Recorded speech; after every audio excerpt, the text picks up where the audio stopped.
theory of truth.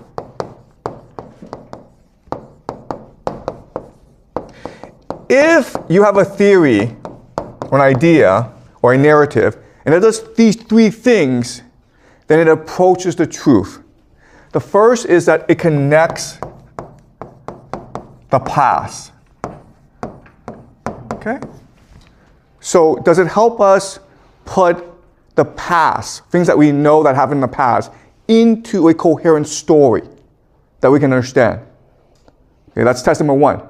Test number two is it explains the present.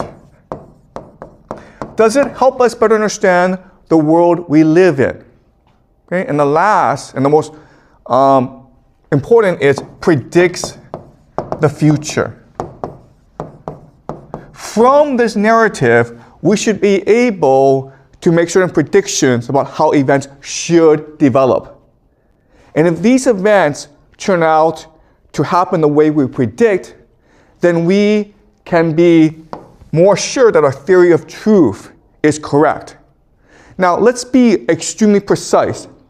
Just because things turn out the way that we predict doesn't necessarily mean that our theory is 100% correct, okay? Because it's really important to understand that correlation does not necessarily mean causation.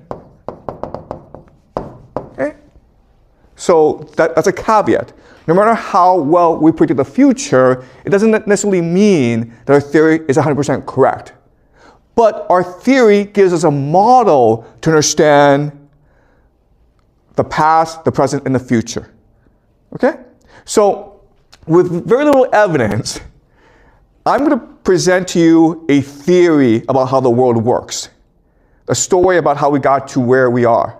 And again, this is speculation. Some will call this conspiracy theory. And this is just meant to be a fun class. So take what I say with a grain of salt, okay? Ask good questions, doubt what I say. But what I'll show you is that this theory, even though it doesn't really make much sense and you may not believe it, it does help us connect the past, explain the present, and predict the future, okay? All right, so without further ado, let's go into this theory. So you remember Jacob Frank, who founded the Sabbatean Frankist movement, okay? And he will convert to the Catholic religion, and he will encourage his followers to also follow him into the Catholic religion and also to infiltrate secret societies. One of his friends, one of his patrons, is Mayer Rothschild, who is founder, of course, of the Rothschild banking dynasty, which we discussed last class. He will introduce Jacob Frank to another person named Adam Weishaupt in Bavaria, okay, in present-day Germany. All right, now Adam Weishaupt, he is actually a former Jesuit, okay? So he's a member of the Catholic Church. He's also a Jew, okay? And again, we don't have any evidence that these three actually know each other. But this is a theory, all right? So let's assume they knew each other. What they will do together is create a new organization called the Illuminati. And this organization is what controls the world, the Illuminati. Now, there is a legend that Adam Weishaupt, after he created the Illuminati, he encouraged his followers to infiltrate another organization called the Freemasons. And these were extremely prominent members of European society. Okay, these were intellectuals like Goethe, these were nobility, these were bankers. And so this is the framework that controls the world, okay? The Illuminati was able to penetrate the Freemasons, so now you have an alliance of the Jesuits, the Jews, the Sabbatean Frankists, the Catholics, and the Freemasons, okay? And so this is the alliance of secret societies. Now, there is a legend that what happened is that Adam Weishaupt, he was eventually arrested for conspiracy by the authorities. And so the organization, the Illuminati, has been disbanded. It no longer exists. But there are others who argue that's not what happened. In fact, it was Adam Weishaupt himself who spread the legend that there was a secret organization called the Illuminati. Okay? So the entire thing was to generate publicity. But in reality, the Illuminati was not disbanded, and it still exists today. So why would they do this? And the reason why is that secret societies, like every organization, depends on publicity for recruitment. Okay? So it's free publicity if you read a newspaper that there's a secret organization that's trying to conquer the world and which the authorities don't like. Then a lot of people will be like, how do I join this organization? Right? And that's what happened. Right? So the irony about secret societies is they have a structure, which is like a triangle, okay? At the very top is the leadership. This leadership is secret. You don't know who they are. You don't know what they do. Okay? But they usually come from very noble families. We call these the 13 families. Okay? Then at the very bottom are just the public members. And they think that what they do is just good stuff. Okay? So the Freemasons. They actually don't know what the leadership does. The key is the middle management. These people. Okay? These people are the ones who do all the work. And these people are selected for ambition. In other words, for power, they're willing to sell their souls. All right? Okay. So when you have different secret societies together, a major problem that you have is coordination.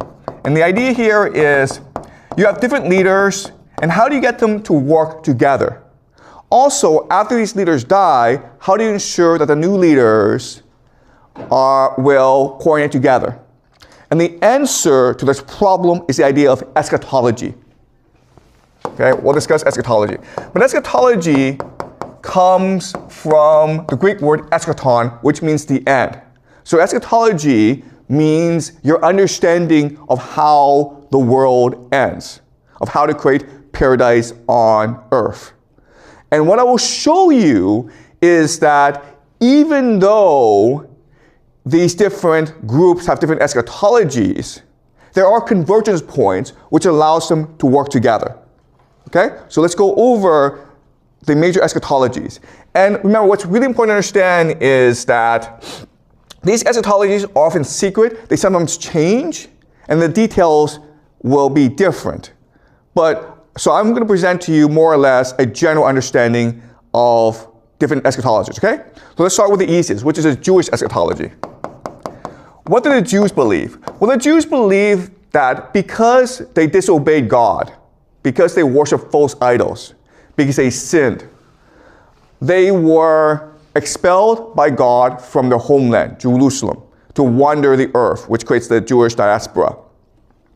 But eventually what will happen is that a Jewish Messiah will emerge to take the Jews back to Jerusalem, okay? And he will reconstitute the nation of Israel. He will recreate Israel.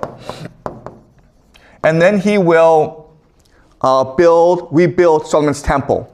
Why? Because Solomon's temple is where God lives. And it is where the people of Israel make sacrifices to Yahweh in order to show their devotion to Yahweh. So Solomon's temple is really important. There will be something called the War of Gog and Magog, where basically the entire world unites against Israel. Okay? And the War of Gog and Magog will be led by the Antichrist, the anti-Messiah, the false prophet. We don't know what Gog and Magog represent, okay? What the Bible says is these are people from the north, but that could mean anyone. And certain Jewish scholars have interpreted Gog and Magog to represent Russia and Iran. Okay? This is important because of what's happening today.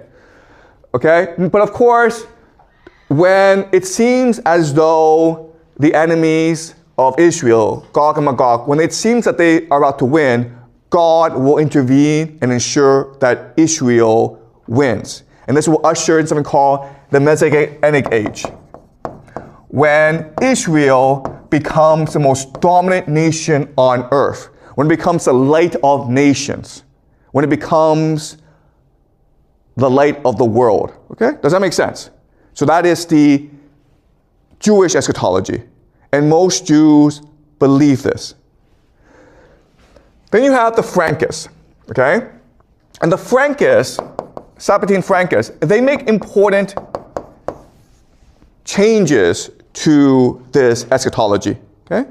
The first important change is the Jews believe that the Messiah will come when the time is right. So most rabbis believe that the Messiah will come in the year 6000 in the Jewish calendar, which is about the year 2040 in our calendar, which is about 200 years later. Okay, so still a long time away. But the Frankists believe that the Messiah has already come, right? Sabbatai Zevi. And then you have Jacob Frank. So they believe that, first of all, the Messiah is already here, okay, which means that the war can start.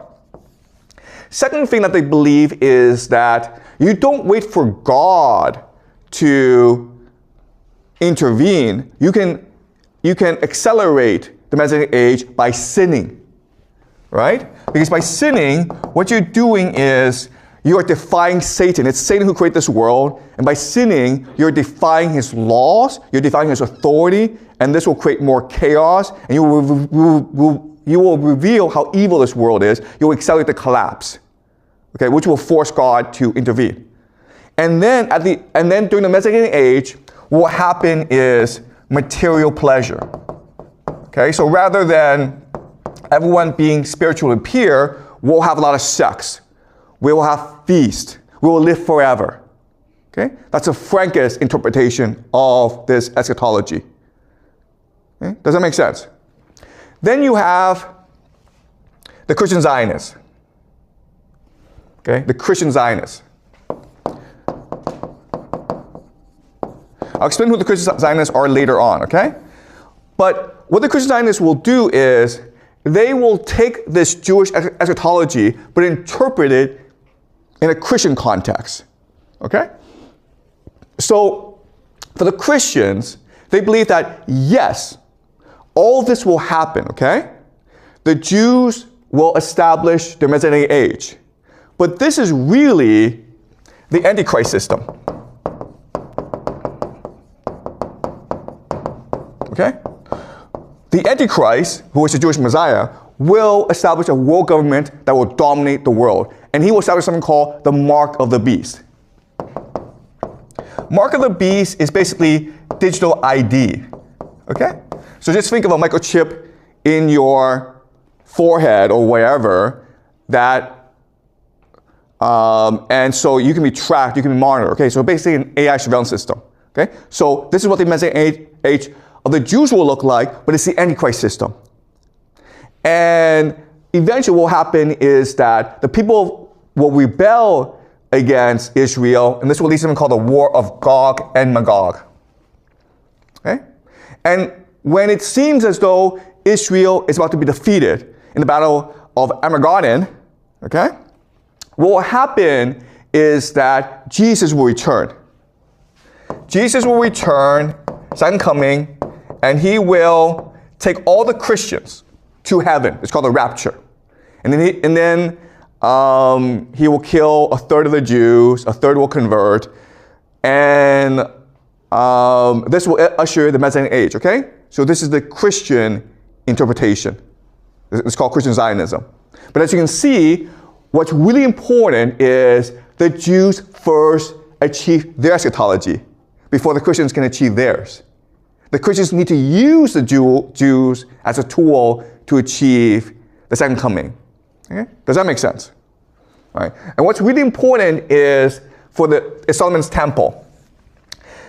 Solomon's temple is where the Al-Aqsa Mosque is right now. So in other words, for this eschatology to happen, you will need to destroy the Al-Aqsa Mosque, which is the third holiest site in the Islamic world. And you can imagine how angry Muslims will be. And this might initiate the war of Gog and Magog. Okay? Another important thing about this eschatology that's really important is you need the Jews to return to Israel. And how do you get the Jews to return to Israel? Anti-Semitism. Okay? So not only do you have to destroy the Al-Aqsa Mosque, which is, not very nice, but you also have to promote anti-Semitism around the world to force the Jews to return. That's another part of this plan.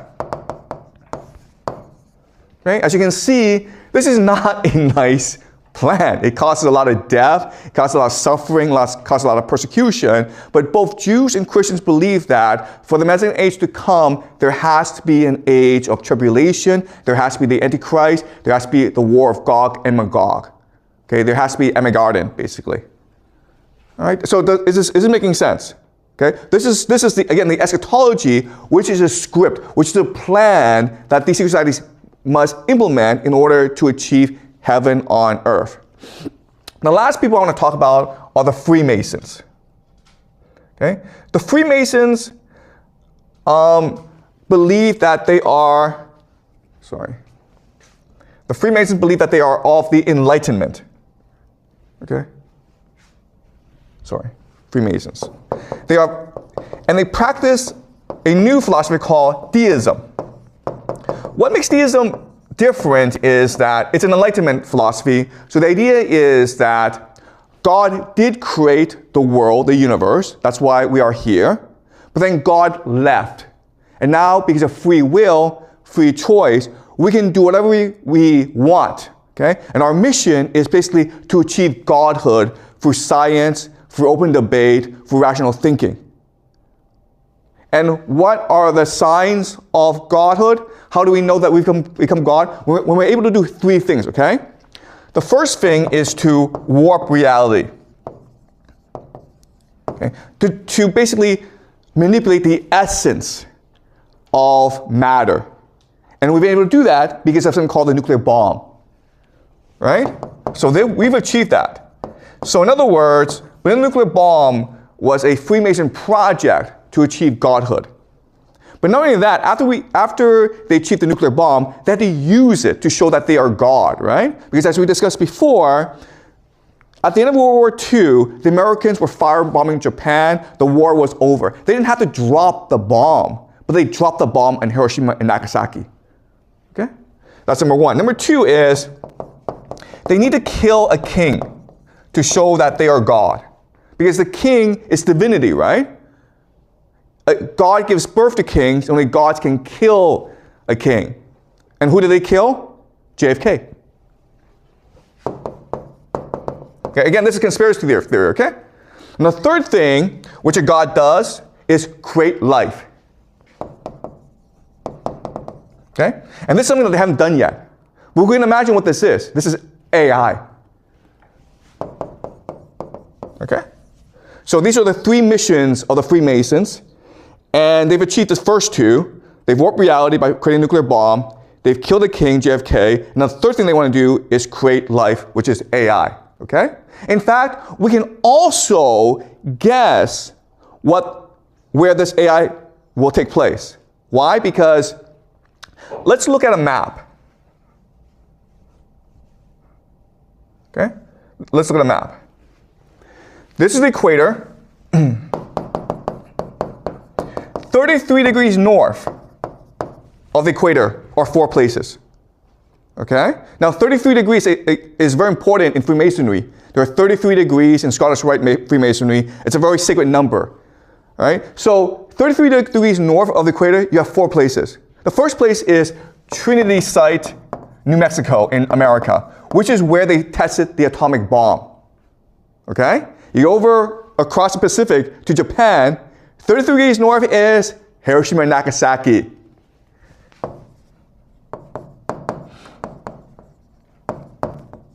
All right? 33 degrees north in America is Dallas, Texas, where they killed JFK. So the last mission of Freemasons to achieve their vision for the world is creating AI, right? Now the question is, where would they do it? And the answer is 33 degrees north of the equator, right? And where is that? Jerusalem. So this is the end game, guys. The Freemasons will create artificial intelligence in Jerusalem, and this will become the world government. Again, this is just conspiracy theory.